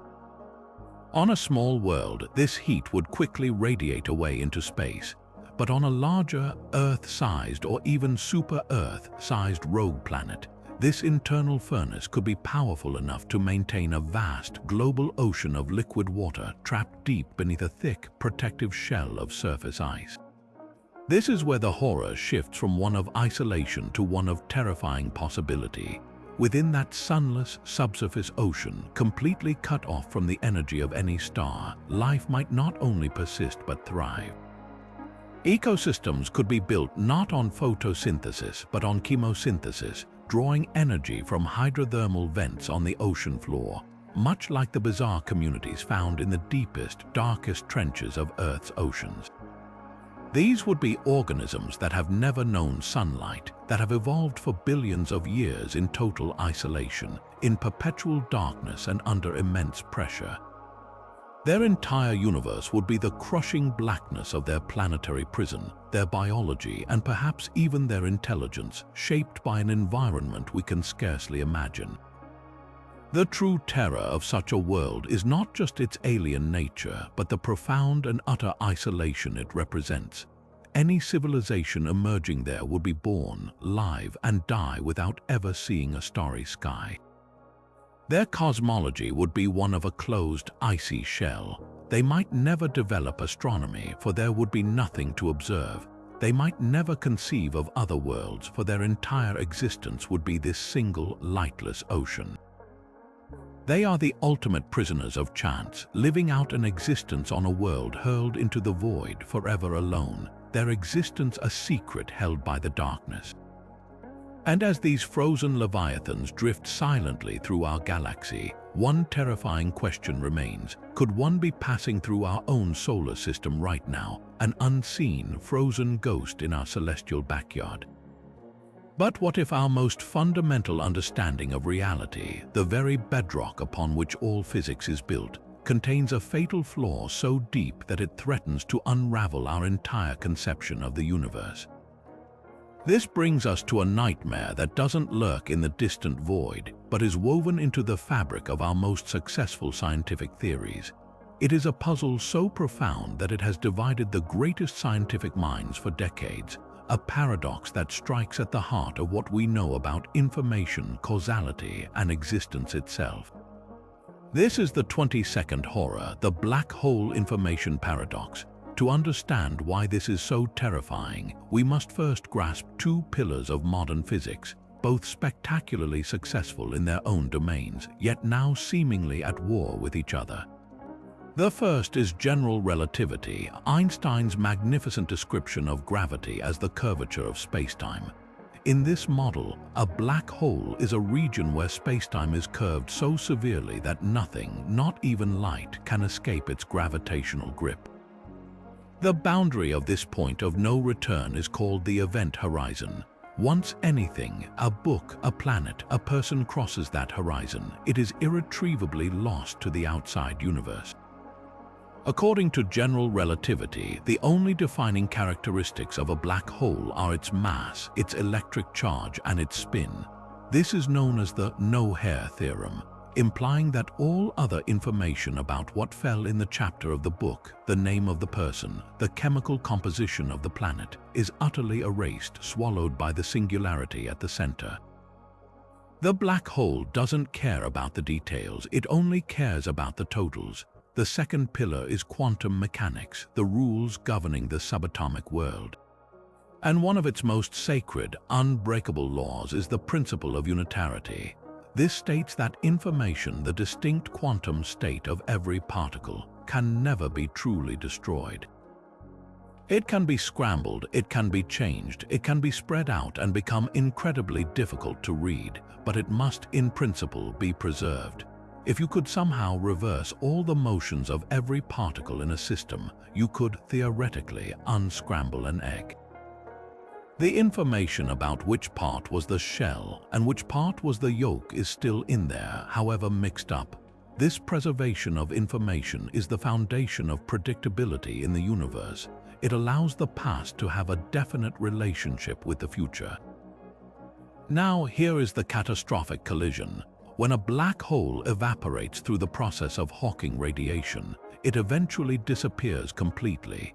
Stephen Hawking showed that this radiation is purely thermal. It is random noise based only on the black hole's temperature, which is determined solely by its mass, charge, and spin. It contains no information whatsoever about the specific things that fell in. So, when the black hole is finally gone, all that remains is this featureless thermal radiation. The paradox is this: what happened to the original information? According to general relativity, it was destroyed behind the event horizon. But according to quantum mechanics, that is absolutely forbidden. We are thus left with a monstrous contradiction. Either general relativity is wrong and information can escape a black hole, which breaks our understanding of causality and space-time, or quantum mechanics is wrong and information can be destroyed, which invalidates the very core of physics and makes reality fundamentally unpredictable and chaotic. This is not some academic curiosity, it's a crisis. If information can be lost, then the entire universe becomes unknowable at a fundamental level. The history of the cosmos is not just written in fading ink, the very pages it was written on are being burned. The principle of cause and effect, the idea that the past dictates the future, dissolves. Physics, as a science that seeks to predict outcomes based on initial conditions, becomes impossible. The horror of the information paradox is the horror of a universe without memory, without history, and without logical consistency. Physicists have proposed several staggering solutions, each more mind-bending than the last. One idea is that the information is not lost, but is somehow encoded on the surface of the event horizon, a concept known as the holographic principle, which suggests that all the information about what's inside a three-dimensional volume is stored on its two-dimensional boundary. Another, even more radical proposal is that there is no true interior to a black hole at all.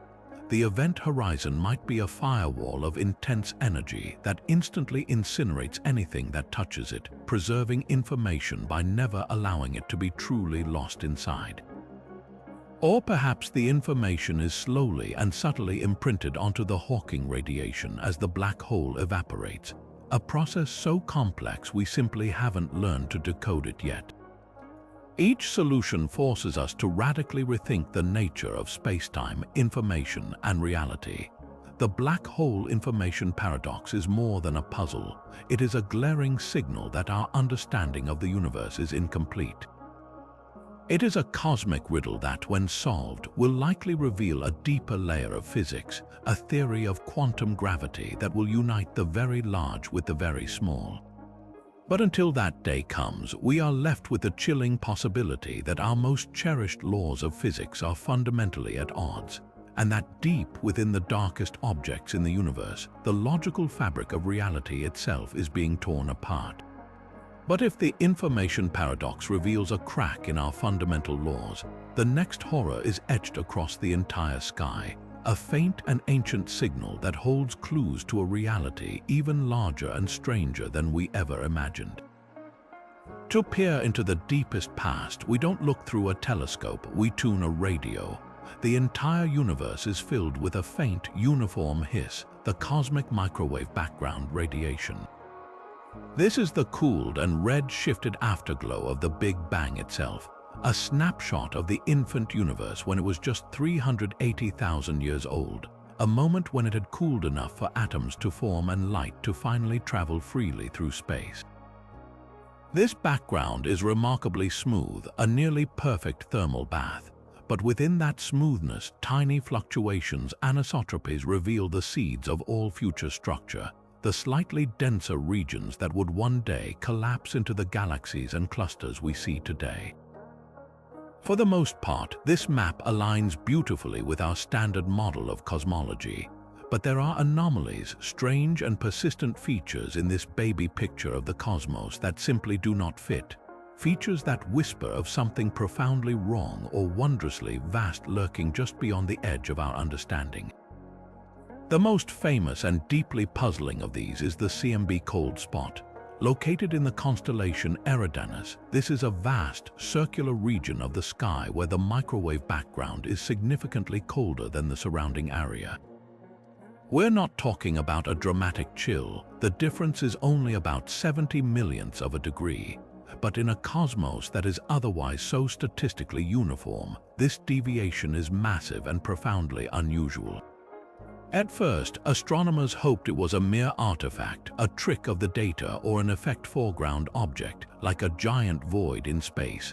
A vast cosmic void, a region with far fewer galaxies than average, could potentially cause such a cold spot through a phenomenon known as the integrated Sachs-Wolf effect, where light loses energy as it travels through an underdense region that is still expanding.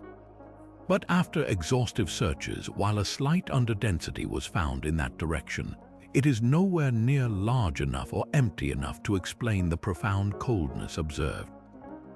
The cold spot remains stubbornly real and stubbornly unexplained. This is where the explanations venture into truly spectacular territory. One of the most compelling and unsettling theories is that the cold spot is not a feature of our universe at all, but the bruise left by a colossal collision with another universe. In the multiverse theory, our cosmos is just one expanding bubble in a greater multiversal foam. If another bubble universe, during its own inflationary phase, brushed up against ours in the first instance of existence, the energy released at the boundary of that collision could have imprinted a specific circular signature on our CMB, a signature that matches the observed cold spot almost perfectly. If true, this would be the first empirical evidence not just for other universes, but for a reality so vast that our entire cosmos is merely a single component. It would be a shadow on the cave wall, cast by a fire burning in a cave we can never enter. Beyond the cold spot, other eerie patterns emerge. Statisticians and cosmologists have pointed out a strange and unexpected large-scale alignment in the CMB fluctuations.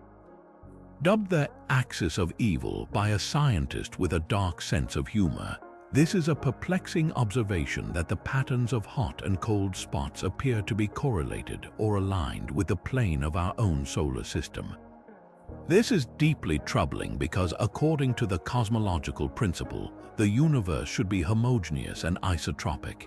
It should have no preferred direction, and it should certainly not care about the arbitrary orientation of our tiny little solar system.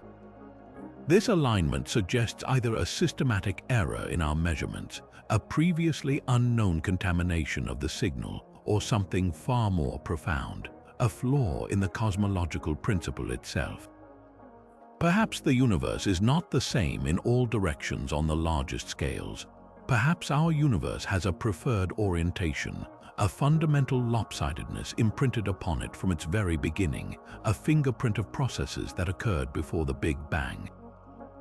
This would force a complete rewrite of our origin story, suggesting that the seeds of our cosmos were sown in a reality that existed before time as we know it began.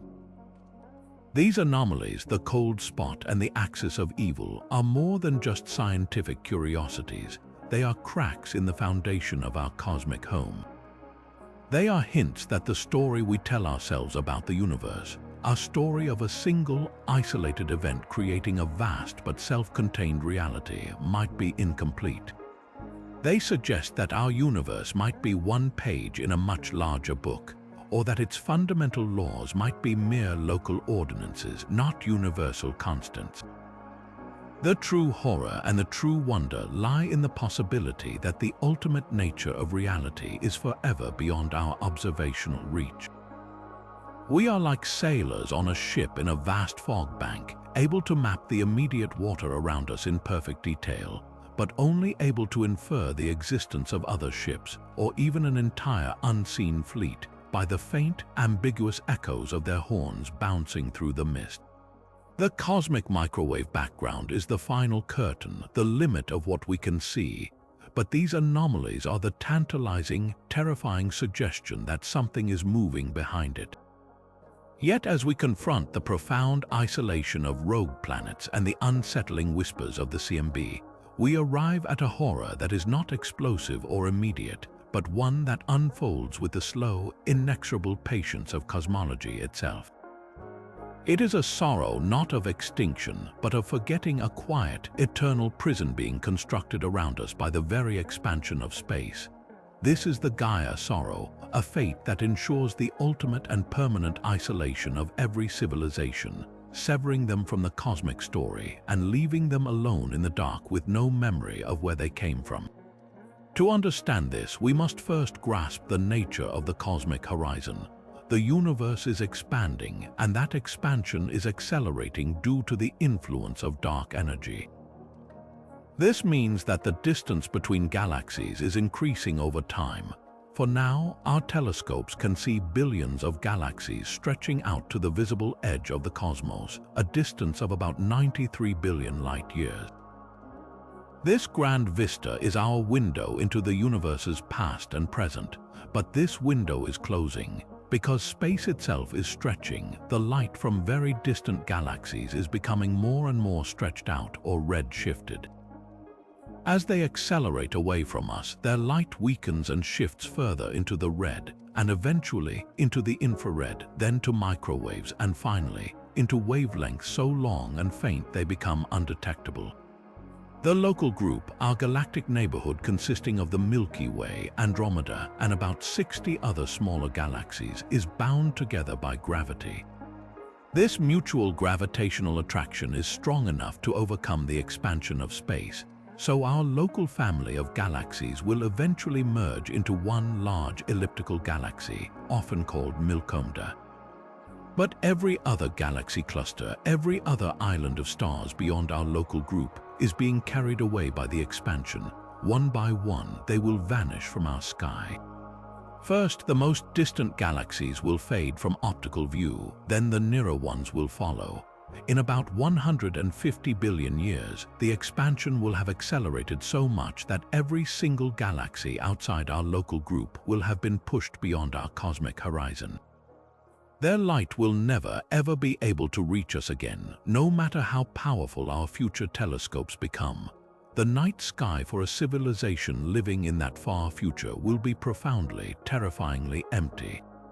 Where we see a tapestry of countless stars and faint smudges of other galaxies, they will see only the stars of their own merged galaxy. The external universe will have disappeared. The cosmic microwave background radiation, that crucial echo of the Big Bang, will have red-shifted so dramatically that its wavelength will be longer than the diameter of the observable universe itself, rendering it completely undetectable.